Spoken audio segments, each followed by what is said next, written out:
ഒരു ദേശത്തിന്റെ രക്തത്തിൽ അലിഞ്ഞുചേർന്ന കാൽപന്ത് വികാരത്തിന്റെ നിർലോഭമായ പിന്തുണ മുഴുവൻ കിട്ടിയിട്ട് പോലും ആരാധകരുടെ ആത്മാർത്ഥതയോട് തരിമ്പും നീതി കാണിക്കാത്ത ഒരു മാനേജ്മെന്റ് ആരാധകരെ നോക്കി കൊഞ്ഞണം കൊത്തുമ്പോൾ നിസ്സഹായരായി നോക്കി നിൽക്കാൻ മാത്രമേ കേരളത്തിലെ ഫുട്ബോൾ പ്രേമികൾക്ക് കഴിയുകയുള്ളൂ. മറുവശത്തൊരു മാനേജ്മെന്റ് നിർലോഭമായ പിന്തുണ തങ്ങളുടെ താരങ്ങൾക്ക് നൽകി ഫൈറ്റിംഗ് സ്പിരിറ്റിന് വേണ്ടി മെച്ചപ്പെട്ട റീപ്ലേസ്മെന്റുകൾ നടത്തി അടിവെച്ച് അവർ വിജയങ്ങളുടെ പടികൾ കയറിക്കൊണ്ടിരിക്കുമ്പോൾ ഇവിടെ ആരാധകർ അനുഭവിക്കുന്ന നീതികേടിലേക്ക് മാത്രമാണ് ചെവി കൊടുക്കുന്നത്. വടക്കോട്ട് നോക്കിക്കഴിഞ്ഞാൽ കേരളത്തിലെ ഫുട്ബോൾ പ്രേമികൾക്ക് കുറച്ചൊക്കെ ആശ്വസിക്കാനുള്ള വാർത്തകൾ കൂടി കേൾക്കാൻ കഴിയും. ഗോകുലം കേരള FC രൂപീകരിക്കപ്പെട്ട് അധികകാലമാകുന്നതിന് മുമ്പേ നാഷണൽ ലെവൽ കിരീടങ്ങൾ ഒന്നിലധികം തവണ ചൂടിയിട്ടുണ്ട്. ഐ ലീഗ് തന്നെ 2 തവണ നേടിക്കഴിഞ്ഞു. വുമൻസ് ഐ ലീഗിൻ്റെ കാര്യം എടുത്തു പറയേണ്ട കാര്യമല്ല. നിലവിൽ നാഷണൽ ടീമിലേക്ക് കോൺട്രിബ്യൂട്ട് ചെയ്യുന്ന കാര്യത്തിൽ, ഇന്ത്യൻ ഫുട്ബോളിലേക്ക് കോൺട്രിബ്യൂട്ട് ചെയ്യുന്ന കാര്യത്തിൽ, ഇന്ത്യൻ ഫുട്ബോളിൽ എന്തെങ്കിലുമൊക്കെ നേടുന്ന കാര്യത്തിൽ നമ്മൾ ഒരുപാട് പൊക്കിക്കൊണ്ട് നടക്കുന്ന ക്ലബിനെക്കാട്ടിലും ഒരുപാട് പരിഗണനയും പ്രശംസയും അർഹിക്കുന്ന ഒരു ക്ലബ്ബ് തന്നെയാണ് ഗോകുലം കേരള FC.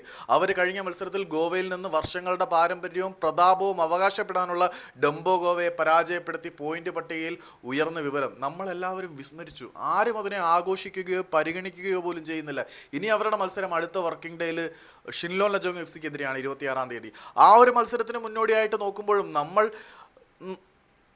താരങ്ങളെ ഒരിക്കലും കുറ്റം പറയുന്നില്ല. ആരാധകരുടെ വികാരത്തിനെ വില കുറച്ച് കാണുന്ന, അവരെ വെറും കച്ചവട ചരക്കുകളാക്കി മാത്രം കാണുന്നവർക്ക് നൽകുന്ന പിന്തുണയുടെ 100% തങ്ങളുടെ നെഞ്ചിലണങ്ങിയിരിക്കുന്ന ബാഡ്ജിന് വേണ്ടി പൊരുതുന്ന, താരങ്ങളെ ഉൾക്കൊള്ളുന്ന, താരങ്ങൾക്ക് പിന്തുണ നൽകുന്ന, എന്തെങ്കിലുമൊക്കെ നേടണമെന്ന് ആഗ്രഹിക്കുന്ന ഒരു ക്ലബും മാനേജ്മെൻറ്റും അപ്പുറത്തുണ്ട്.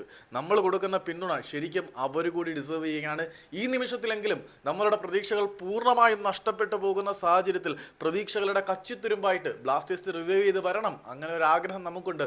പക്ഷേ അർഹമായ പരിഗണന ലഭിക്കാതെ നീതി നിഷേധിക്കപ്പെടുന്ന ഒരു വിഭാഗം നമ്മുടെ വടക്കുവശത്തുണ്ട്. അവരെ കൂടി ചേർത്ത് പിടിക്കാൻ കേരളത്തിലെ ഫുട്ബോൾ പ്രേമികൾക്ക് കഴിഞ്ഞിരുന്നെങ്കിൽ അത് നീതിയുക്തമായ തീരുമാനമാകും. എന്തുകൊണ്ടും ആരാധകരുടെ വികാരത്തിനെ കച്ചവടച്ചരക്കാക്കി മാത്രം കാണുന്നവർക്ക് തൊട്ടപ്പുറത്ത് മത്സരത്തിനൊരു എതിരാളിയുണ്ട് എന്നുള്ള ചോദ്യം വന്നു കഴിഞ്ഞാൽ, ഒരു വെല്ലുവിളി അവർക്ക് പ്രതീതമായി തുടങ്ങിക്കഴിഞ്ഞാൽ അവരും ആരാധകരോട് അക്കൗണ്ടബിൾ ആവും. സോ ദിസ് ടൈം, ഈ നിമിഷമെങ്കിലും നമ്മൾ ഗോകുലത്തിനെ സപ്പോർട്ട് ചെയ്യണം. വരാൻ പോകുന്ന ഹോം മാച്ചിൽ ഗോകുലത്തിനെ നമ്മൾ സപ്പോർട്ട് ചെയ്തിരുന്നെങ്കിൽ വളരെ നല്ല കാര്യമായിരുന്നു. അവർക്ക് ഈ ഒരു നിമിഷത്തിൽ കിട്ടുന്ന പിന്തുണ അവരുടെ ആത്മവിശ്വാസത്തിനെ ബൂസ്റ്റ് ചെയ്യാനും കച്ചവടക്കാർക്ക് യഥാർത്ഥ കാൽപന്തിന് ആരാധകൻ നൽകുന്ന പിന്തുണ എന്താണെന്ന് കണ്ണു തുറക്കാനുമുള്ള ഒരു വേളയായി മാറും എന്നേ പറയാനുള്ളൂ. പറ്റുവാണെങ്കിൽ ഗോകുലത്തിനെ കൂടെ നിങ്ങൾ സപ്പോർട്ട് ചെയ്യടേ. ബൈ.